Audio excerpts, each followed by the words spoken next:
नमस्कार, लेक सिटी न्यूजमा तपाईलाई स्वागत छ। अब समाचार विस्तारमा सुन्नुहोस्।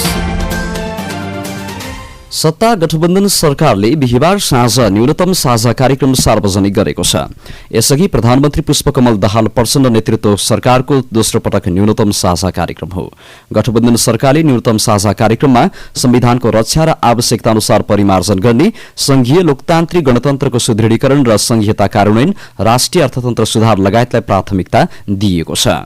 भ्रष्टाचारको छानबिन गर्ने, शान्ति प्रक्रियालाई पूर्णता दिन, यस अघि भएका सहमतिको कार्यान्वयन गर्ने, नागरिकताको समस्या समाधान गर्ने लगायतका विषयहरू समावेश छन्।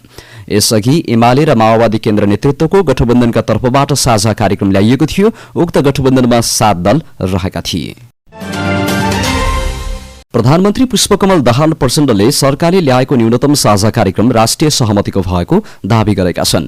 बिहिबार सरकारको न्यूनतम साझा कार्यक्रम सार्वजनिक कार्यक्रमपछि बोल्दै उनले यस्तो दावी गरेका हुन्। उनले अहिलेको न्यूनतम साझा कार्यक्रममा यस अघिको सरकारसँग रहेका दलहरू र अहिलेको सरकारमा रहेका दलहरूकै साझा रूपमा कार्यक्रम राखिएकाले सरकारले ल्याएको न्यूनतम साझा कार्यक्रम राष्ट्रिय सहमतिको भएको दावी गरे। उनले न्यूनतम साझा कार्यक्रम कार्यान्वयनका लागि विशेष जोड़ दिन र कार्ययोजना बनाई अघि बढ्न निर्देशन समेत दिएका छन्। उनले भने सरकारको न्यूनतम साझा कार्यक्रम पहिलाको भन्दा धेरै विकसित र परिमार्जित भएर आएको छ। पूर्व प्रधानमन्त्री शेरबहादुर देउवा प्रधानमन्त्री हुँदाको न्यूनतम साझा कार्यक्रम, यस अघिको गठबन्धनबाट म प्रधानमन्त्री हुँदाको न्यूनतम साझा कार्यक्रम समेतलाई अध्ययन गरेर त्यसमा भएका सबै राम्रा कुरालाई अझ व्यवस्थित रूपमा सरकारको यो नीतिगत प्राथमिकता र न्यूनतम कार्यक्रम बनेको छ।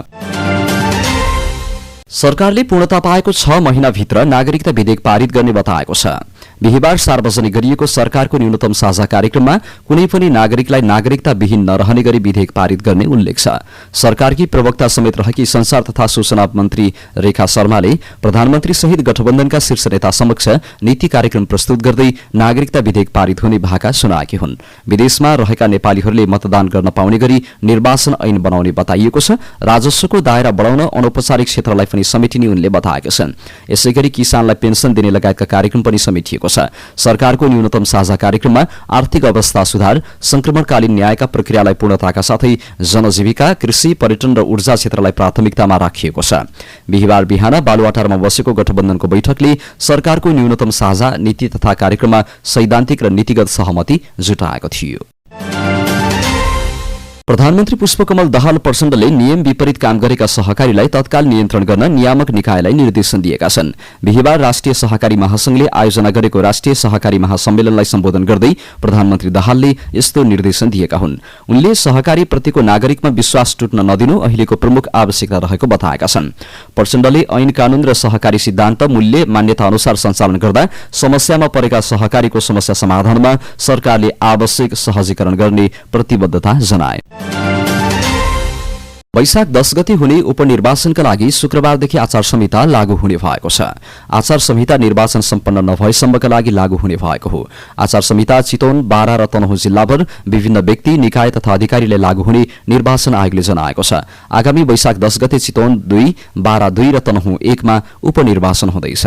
निर्वाचन आयोगले सामाजिक सञ्जालको प्रयोग सही ढंगले प्रयोग गर्न र निर्वाचन प्रचार प्रसार सम्बन्धमा आचार संहिताको पालना गर्न राजनीतिक दल, उम्मेद्वार लगायत सबैलाई आग्रह गरेको छ। यसैबीच निर्वाचन आयुक्त रामप्रसाद भण्डारीले आचार संहिता उल्लंघन भई उल्लंघनकर्तालाई सजायको भागीदार गराउन आयोगले कुनै कसुर बाँकी नराख्ने बताएका छन्। उनले उपनिर्वाचन हुने बारा, चितवन र तनहुँ जिल्लाभर नै शुक्रबारबाट आचार संहिता लागू हुने बताएका छन्। कतिपय आचार संहिताको विषयवस्तु संघीय सरकार, प्रदेश सरकार र स्थानीय तह लगायत सबैलाई लागू हुने पनि बताएका छन्।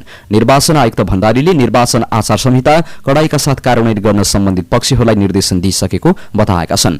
उनले विगतका निर्वाचनको अनुभव रहेकाले उपनिर्वाचनमा राम्रोसँग आचार संहिता कार्यान्वयन गराउने पक्षमा आयोग रहेको स्पष्ट पारेका छन्। उनले आचार संहिता उल्लंघनको अपेक्षा आयोगले नराखेको र निर्वाचन आचार संहिता उल्लंघन भए उल्लंघनकर्ता सजायको भागीदार हुने बताएका छन्।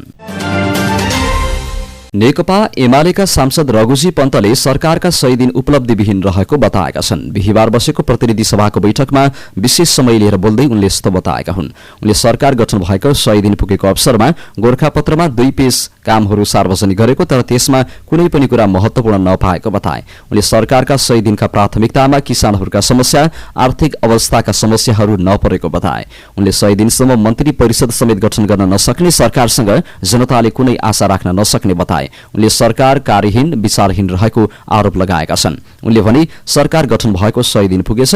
गोरखापत्रको 2 पेजमा सरकारले गरेका कामहरू भनेर 37 बुँदाहरू राखिएको छ। एउटा बुँदा छुटेछ। त्यो के भन्दा प्रधानमन्त्री पुष्पकमल दाहाल प्रधानमन्त्री भएपछि यता नेपालका अस्पतालमा कति बालबालिकाहरू जन्मे त्यसको उल्लेख भएनछ। कति पानी परेको छ, कति घाम लाग्यो त्यो पनि उल्लेख भएनछ। त्यो भएको भए बालबच्चाहरूको संख्या आउँथ्यो। 37 बुँदा पढ्दा के पढेको बुझिँदैन। यो देशका किसानहरूको बारेमा समस्या समाधानका लागि कुनै विषयमा कुनै चर्चा छैन। मुलुकको आर्थिक अवस्थाबारे चर्चा नै छैन। एउटासँग विवाह गरेर अर्कोसँग बसेको यो सरकार अहिलेसम्म 100 दिन पुग्दा मन्त्री परिषद त गठन गर्न सकेको छैन। अरू के आश गर्नु। जनता समाजवादी पार्टी नेपालका सांसद प्रदीप यादवले बारा र पर्सा जिल्लाको सीमानामा पर्ने सिर्सिया नदी प्रदूषित गर्ने उद्योगहरूलाई कारवाही गर्न माग गरेका छन्। बिहिबारको प्रतिनिधि सभा बैठकमा बोल्दै सांसद यादवले सिर्सिया नदी किनारमा विभिन्न उद्योग सञ्चालनमा रहेका र ती उद्योगबाट निस्कने रसायन पनि सिधै नदीमा मिसाउँदा नदी प्रदूषित भएको बताएका छन्। उनले नदी प्रदूषित हुँदा मानिस र पशु चौपायालाई समेत छाला सम्बन्धी विभिन्न रोगको संक्रमण भएको भन्दै त्यसतर्फ सरकारको ध्यानाकर्षण गराएका छन्। उनले नियम मिचेर काम गर्ने उद्योगीहरूलाई अविलम्ब कारवाही गर्न सरकारसँग माग गरे। उनले भने सिर्सिया नदीको छेउमा उद्योग तथा कल कारखाना छन् तर प्रदूषण र विषालु पानी फाल्ने छाला उद्योग, डिस्टिलरी उद्योग, आइरन उद्योग, टेक्सटाइल उद्योग, घिउ उद्योग, साबुन उद्योग, कार्टुन उद्योग, कागज उद्योग, सलाई उद्योग र रागा काट्ने उद्योगहरू छन्। यी उद्योगबाट निस्कने रसायनयुक्त पानी प्रशोधन नगरी सिधै नदीमा फाल्छन्। यसरी खेलबाड गर्ने उद्योगलाई कारवाही हुँदैन। प्रधानमन्त्री पुष्पकमल दाहाल प्रचण्डले मुलुकमा देखा परेको आर्थिक चुनौतीलाई सम्बोधन गर्ने गरी काम गर्न र पुँजीगत खर्च बढाउन विशेष मेहनत गर्न निर्देशन दिएका छन्। प्रधानमन्त्री तथा मन्त्री परिषदको कार्यालयमा बिहिबार बसेको राष्ट्रिय विकास समस्या समाधान समितिको 50औं बैठकलाई सम्बोधन गर्दै उनले पुँजीगत खर्चलाई तीव्रता दिन र कामको गुणस्तर कायम गर्नमा विशेष जोड दिए। पुँजीगत खर्च समयमा हुन सकेन भने त्यसले विकास निर्माण पछाडि पार्ने मात्र नभई त्यसबाट अर्थतन्त्रमा बहुआयामिक असर पर्दछ। तसर्थ संघ, प्रदेश र स्थानीय गरी तीनै तहको सरकारले पुँजीगत खर्चलाई तीव्रता दिन र कामको गुणस्तर कायम गर्नमा विशेष जोड दिन आवश्यक छ। उनले भने अन्तर्तह समन्वय गर्ने विषयमा आफूले पहल गर्ने जनाउँदै उनले बजेट कार्यान्वयनको सम्बन्धमा मन्त्रालय र प्रदेश सरकारसँग समेत छलफल गरी अर्थ मन्त्रालयले प्रगति राम्रा भएका विकास आयोजनामा साधन स्रोतको अभाव नहुने व्यवस्था मिलाइने बताएका छन्। सरकार आर्थिक वर्ष 2080-81 को नीति कार्यक्रम र बजेटको पूर्व सन्ध्यामा रहेको बताउँदै उनले विगत भन्दा नयाँ र गुणात्मक प्रकृतिको योजना निर्माण र बजेट व्यवस्थाका लागि आवश्यक तयारी गर्न समेत निर्देशन दिए।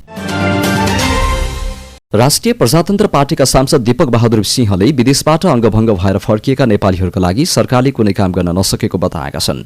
बिहिबारको प्रतिनिधि सभाको बैठकमा बोल्दै उनले सरकारले विदेशबाट बाकसमा फर्किएका नेपालीहरूका परिवारका लागि के सोचेको छ भन्दै प्रश्न गरे। उनले विदेशमा रहेका नेपालीहरूले पैसा नपठाउने हो भने मुलुक श्रीलङ्का र पाकिस्तान भन्दा अगाडि नै असफल मुलुक हुने दावी गरे। उनले अयोग्य लडाकुलाई करोडौं रुपियाँ बाँड्न सक्ने सरकारले विदेशबाट अङ्गभङ्ग भएर फर्किएका नेपालीहरूका लागि कुनै काम गर्न नसकेको प्रति दुःख व्यक्त गरे। सांसद सिंहले सरकारको 100 दिनमा कुनै राम्रो काम गर्न नसकेको दावी गरे। उनले अब जनताले विकल्प खोज्ने बेला भइसकेको बताएका छन्।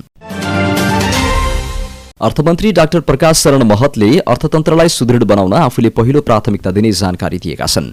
सम्पादक समाजका पदाधिकारीहरूसँग बिहिबार भएको भेटमा अर्थमन्त्री डाक्टर महतले सत्ता गठबन्धन दलबीचको सहमतिमा सरकारको न्यूनतम साझा कार्यक्रम आउने जानकारी दिए। उनले भने नयाँ बजेटको तयारीमा सरकार जुटेको छ। बजेटको मुख्य ध्येय नै अर्थतन्त्रलाई बलियो बनाउने नै हुनेछ।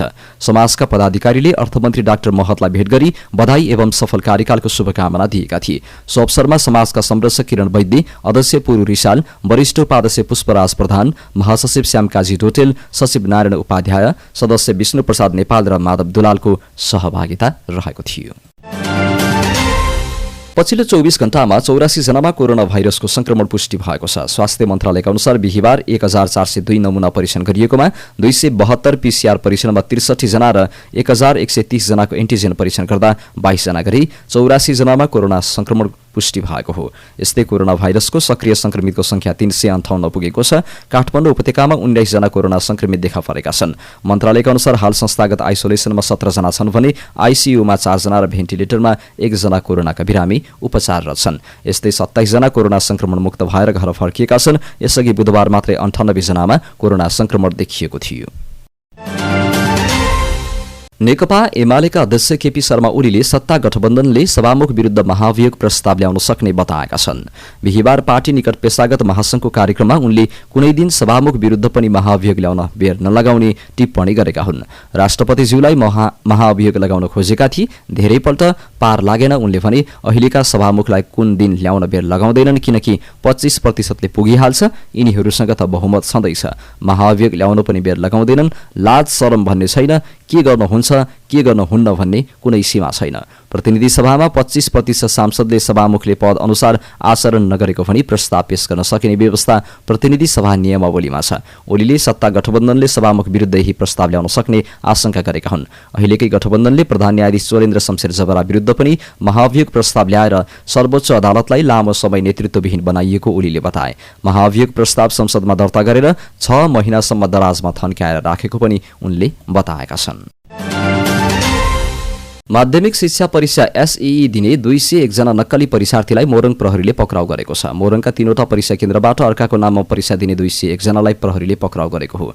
जिल्ला प्रहरी कार्यालय मोरङका प्रवक्ता डीएसपी रञ्जन दाहालले बिहिबार 179 जनालाई पक्राउ गरिएको बताए। बुधबार 2 जना पक्राउ परेको उनले बताएका छन्। प्रहरीले ग्रामथान गाउँपालिका 2 मा रहेको सरस्वती माध्यमिक विद्यालय परीक्षा केन्द्रबाट बिहिबार 52 जनालाई नियन्त्रणमा लिएको हो। केरावरी गाउँपालिकामा रहेको सार्वजनिक माविबाट 127 जनालाई पक्राउ गरेको छ। त्यस्तै सुन्दर हैचाको जनता माविबाट 20 जना नक्कली परीक्षार्थी पक्राउ गरेको हो। सामाजिक शिक्षातर्फ परीक्षा दिने क्रममा सार्वजनिक माविमा 127 जना विद्यार्थी पक्राउ परेका हुन्। सो परीक्षा केन्द्रमा 298 जना विद्यार्थीले परीक्षा दिँदै आएका थिए। परीक्षा दिने मध्ये झण्डै आधा परीक्षार्थीहरू पक्राउ परेका हुन्। 53 जना विद्यार्थी पक्राउ परेको ग्रामथान गाउँपालिका स्थित सरस्वती माविमा 292 जना विद्यार्थीले परीक्षा दिँदैछन्।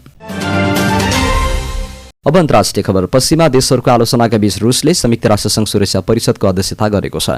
रुस युक्रेन युद्धका कारण विश्वभर रुसको आलोचना भइरहेका बेला सुरक्षा परिषदको अध्यक्षता गर्ने मौका पाएको हो। तर रुसको अध्यक्षतामा बुधबार बसेको परिषदको बैठक केही देशहरूले पनि बहिष्कार गरेका छन्। राष्ट्रसङ्घीय सुरक्षा परिषदमा 15वटा राष्ट्र रहेका छन्। उनीहरूले पालैपालो बैठकको अध्यक्षता गर्ने परम्परा अनुसार रुसले यसपटक अध्यक्षताको मौका पाएको हो। रुसले युक्रेन युद्ध सम्बन्धमा आफूलाई माथि पार्ने गरी निर्णय गराउन सक्ने आशंका पश्चिमा देशहरूमा छ। उता युक्रेनले भने रुसलाई सुरक्षा परिषद बैठकको अध्यक्षता गर्न दिएकोमा आलोचना गरेको छ। अन्तर्राष्ट्रिय फौजदारी अदालतले पक्राउ पूर्जी जारी गरिसकेको अवस्थामा रुसलाई अध्यक्षता दिनु गलत भएको युक्रेनको भनाइ छ। अन्तमा खेल खबर। फिफा वरियतामा पुरुषतर्फ नेपाल एक स्थानमाथि उक्लिएको छ।